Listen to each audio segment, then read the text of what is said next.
سلام البنات، كي دايرين؟ لاباس عليكم؟ نتمنى ان شاء الله تكونوا كلكم بخير وعلى خير.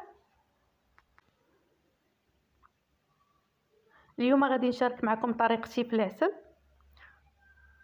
طريقه سهله وناجحه.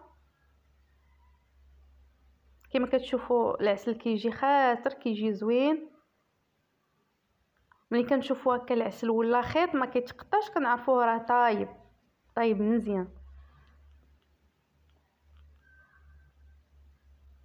غادي نعطيكم هنا المقادير اللي درت. المقادير ديال كيلو ديال السكر اولا كيلو ديال سنيده.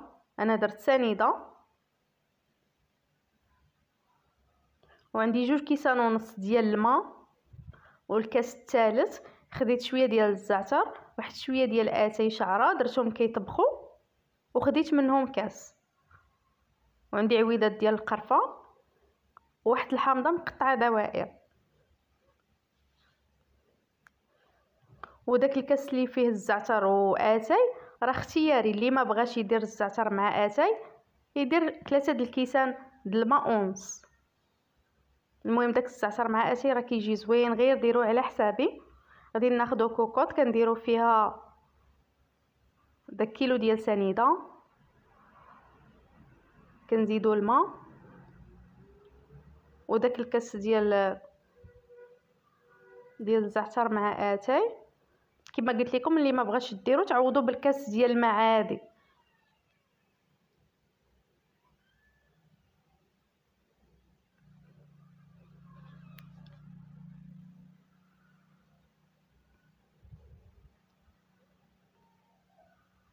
غادي نزيد الحامض ضروري في العسل، ونزيد القرفه.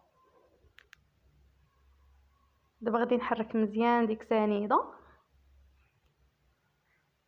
كما كتشوفوا داك اللون راه غير ديال الزعتر مع اتاي هو اللي عطى داك اللون. راني باقي ما درتش الكوكوط فوق البوطه، كنحرك مزيان.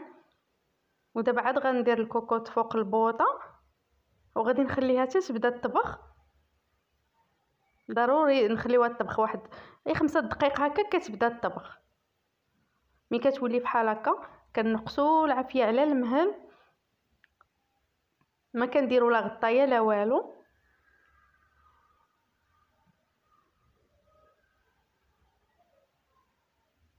كما كتشوفوا راني نقاست البوطه وغادي نخليها طيب من 45 دقيقه حتى ل 50 دقيقه حتى كيتبدل اللون ديال الحامض كيولي بحال هكا.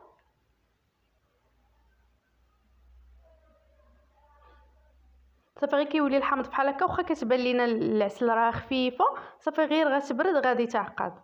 يعني نخليوها طيب هاد المده اللي قلت لكم. فاش كتبرد العسل راه كتولي بحال هكا.